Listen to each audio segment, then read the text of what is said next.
J'ai déjà eu l'occasion d'évoquer la nécessaire mobilisation des collaborateurs et la mise en cohérence de leurs actions pour accompagner les transformations organisationnelles, techniques et économiques de nos entreprises. Il me semble tout aussi important de souligner qu'il est essentiel de leur offrir un espace dédié. Pourquoi ? Dans un contexte où l'agilité, l'adaptabilité et la réactivité sont devenus l'alpha et l'oméga du pilotage des organisations, le dirigeant et les responsables sont confrontés au besoin de prendre du recul pour cerner les enjeux, effectuer les choix stratégiques, arrêter les décisions clés. Et à cette occasion, ils s'interrogent aussi sur leur pratique managériale et sur le leadership qu'ils incarnent. Ai-je cette capacité à manier le curseur entre la nécessité de l'ordre, l'entreprise n'étant pas une association de copains, et ma capacité à générer de la confiance de l'autre côté, de la responsabilité, de l'engagement? Suis-je assez ou pas assez, trop dirigiste, pas assez ou trop permissif? Suis-je trop protecteur? Est-ce que je montre la voie? Certains parlent de dirigeants qui ont cette capacité à faire rêver leurs collaborateurs et leurs équipes.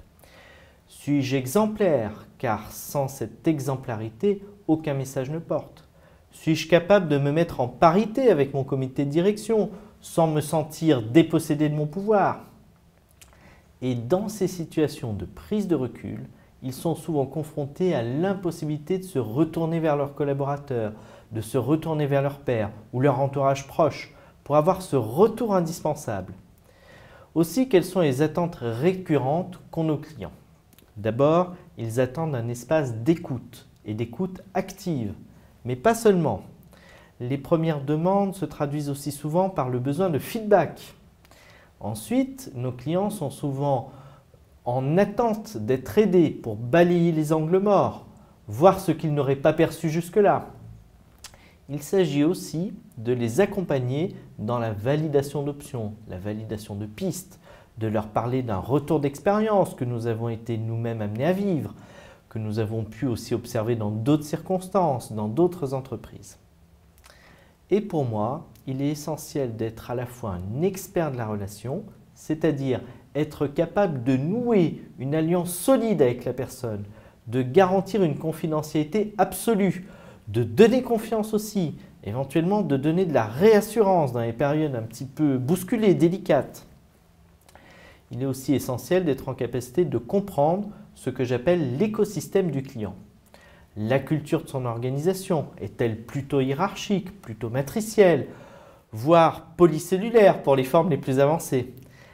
Quelles sont ses contraintes? Quels sont les enjeux à plus ou moins long terme, etc.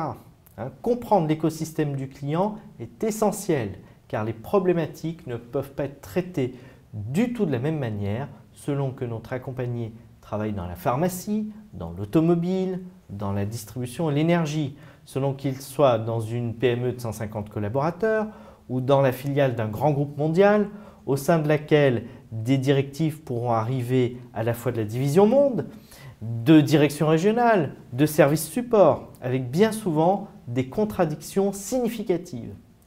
Et pour être en capacité de prendre le recul nécessaire, ne pas être partie prenante des éventuels enjeux de pouvoir, être une vraie ressource complémentaire pour permettre à la personne d'accroître sa capacité d'action, il me semble aussi essentiel d'être un acteur externe de son organisation.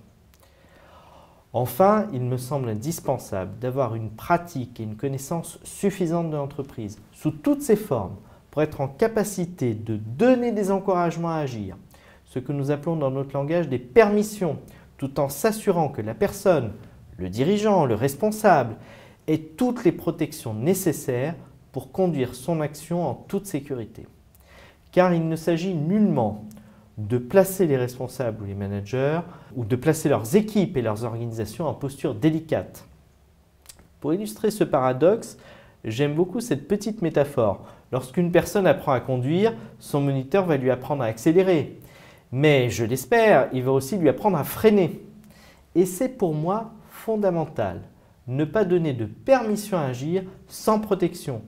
Quelles règles respecter? Qu'est-ce qui est acceptable ou non, par exemple, dans la sphère professionnelle? Aussi, je pense qu'il n'est pas possible de parler d'experts de l'accompagnement, d'experts de la relation, sans prendre en compte tous ces facteurs. Et c'est après beaucoup de pratiques dans des secteurs très différents, sur des problématiques très variées, et face à des personnalités très diverses que j'ai pu acquérir, et d'autres au sein de l'équipe de Convergence ont pu acquérir cette expertise essentielle. C'est aussi à travers de nombreux séminaires ou de séances de supervision suivies avec des spécialistes de l'accompagnement, du développement des organisations et des problématiques interculturelles que nous renforçons régulièrement chaque année notre expertise. L'équipe de Convergence est aussi en capacité d'accompagner un grand nombre de collaborateurs dans toutes les strates de l'entreprise, du comité de direction jusqu'au management de proximité. Et c'est ce qui fait à la fois notre force et notre spécificité, être en mesure de comprendre et de répondre aux besoins et aux attentes de l'ensemble des acteurs d'une organisation. Cet accompagnement peut se faire à l'occasion de la préparation de négociations délicates, à l'occasion de l'approche d'une réorganisation, dans le cadre d'une mobilité interne, lors de lancement de nouvelles prestations ou de nouveaux produits, à l'occasion de l'intégration de nouveaux collaborateurs, pour ne citer que quelques exemples. Voilà ce que je peux dire en quelques mots de l'accompagnement que nous proposons à nos clients, à leurs équipes et à leurs responsables.